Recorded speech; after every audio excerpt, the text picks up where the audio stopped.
میرے ناظرین پیارے دوستو، السلام علیکم ورحمۃ اللہ تعالیٰ وبرکاتہ۔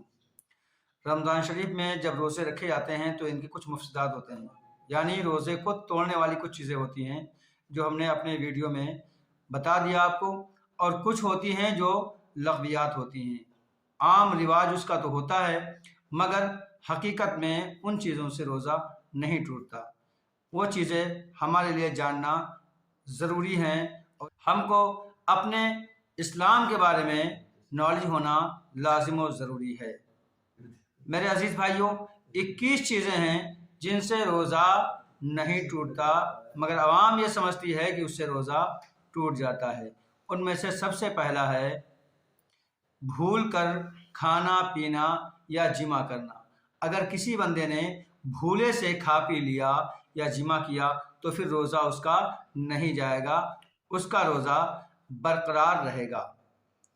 اب اگر کسی نے کسی کو بھولے سے کھاتا پیتا دیکھا تو واجب ہے اس بندے پر کہ وہ اس کو بتائے کہ بھائی تیرا روزہ ہے اور تو نے کھانا پینا شروع کر دیا ہے، تو کھا پی رہا ہے۔ اب اگر اس کو بتا دیا گیا ہے، اس نے اپنے منہ میں نوالا چاہے کھانے کا رکھا ہو چاہے پانی کا رکھا ہو، اگر اس کو بتانے کے بعد بھی وہ نوالا جو منہ میں ہے اس نوالے کو وہ نگل جائے گا، پانی کا گھونٹ اگر منہ میں ہے وہ نگل جائے گا تو پھر روزہ ٹوٹ جائے گا۔ اور اگر بتانے پر اس بندے نے سارا کا سارا کھانا یا پانی منہ سے باہر نکال دیا تو پھر اس کا روزہ نہیں جائے گا۔ دھواں یا مکھی یا گرد غبار روزہ یاد ہونے کے باوجود اگر خود بخود منہ میں چلا گیا تو پھر روزہ نہیں ٹوٹے گا، خواہ وہ غبار آٹا پیسنے والی چکی کا ہو یا گلے کا ہو یا پھر گھوڑے کے ٹاپوں کا ہو۔ بس یا کار کا دھواں جو ان سے اڑ کر ناک یا منہ میں اندر گیا تو ان سے بھی روزہ نہیں ٹوٹتا ہے، اگرچہ روزہ دار ہونا یاد ہو۔ اگر بتی سلگ رہی ہے، اس کا دھواں ناک کے ذریعے سے اندر گیا تو پھر روزہ نہیں ٹوٹا۔ ہاں، اگر اگربتی سلگ رہی تھی یا لبان سلگ رہا تھا اور منہ اس کے قریب جا کر کیا اور پھر اس کو ناک سے سونگھا، ناک سے سونگھنے کی حالت میں جبکہ وہ روزہ دار ہونا اس کو یاد ہو تو ایسی حالت میں روزہ ٹوٹ جائے گا۔ سنکی لگوائی یا تیل لگایا یا سرما لگایا تو روزہ نہیں ٹوٹے گا، اگرچہ اس کا اثر حلق میں ظاہر ہو۔ غسل کیا، پانی کی خنکی یعنی ٹھنڈا پن جسم پر ظاہر رہا، محسوس ہوا ٹھنڈا پن، گلے میں محسوس ہوا ٹھنڈا پن، تو پھر اس سے بھی روزہ نہیں ٹوٹتا ہے، نہیں جاتا ہے۔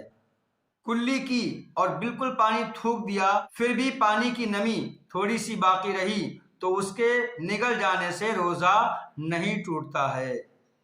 کان میں پانی چلا گیا یا خود بھی پانی کان میں ڈال لیا تو پھر روزہ نہیں ٹوٹے گا، جبکہ کان میں اگر دوائی ڈالے گا تو پھر روزہ ٹوٹ جائے گا، اگر کان میں تیل ڈالے گا تو پھر روزہ ٹوٹ جائے گا۔ کسی تنکے سے کان کو کھجایا، جب اس تنکے کو باہر نکالا تو اس پہ میل لگا تھا، پھر اسی تنکے کو کان میں ڈال لیا تو پھر اس سے بھی روزہ نہیں ٹوٹتا ہے۔ دانت یا منہ میں کوئی نامعلوم سی چیز پھنسی رہ گئی، بہت ہلکی سی پھنسی رہ گئی اور وہ اس نے نگل لیا تو پھر ایسی صورت میں روزہ نہیں جائے گا، جبکہ اس کا مزہ حلق میں محسوس نہ ہونے پائے، اور اگر اس کا مزہ حلق میں محسوس ہوا تو پھر روزہ ٹوٹ جائے گا۔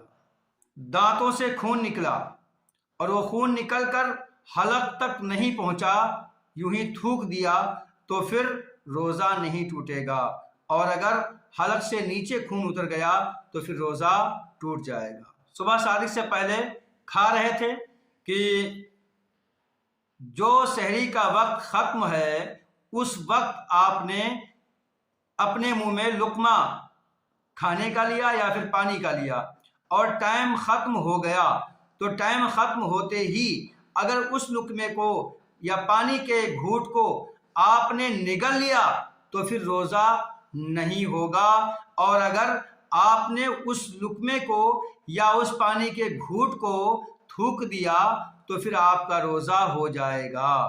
غیبت کی، چغل خوری کی تو روزہ نہیں ٹوٹے گا، حالانکہ غیبت کرنا اشد گناہ ہے، بہت بڑا گناہ ہے، یہ کا گناہ کبیرہ میں شمار ہوتا ہے۔ میرے آقا علیہ الصلوۃ والسلام ارشاد فرماتے ہیں کہ غیبت زنا کرنے سے بھی بدتر گناہ ہے۔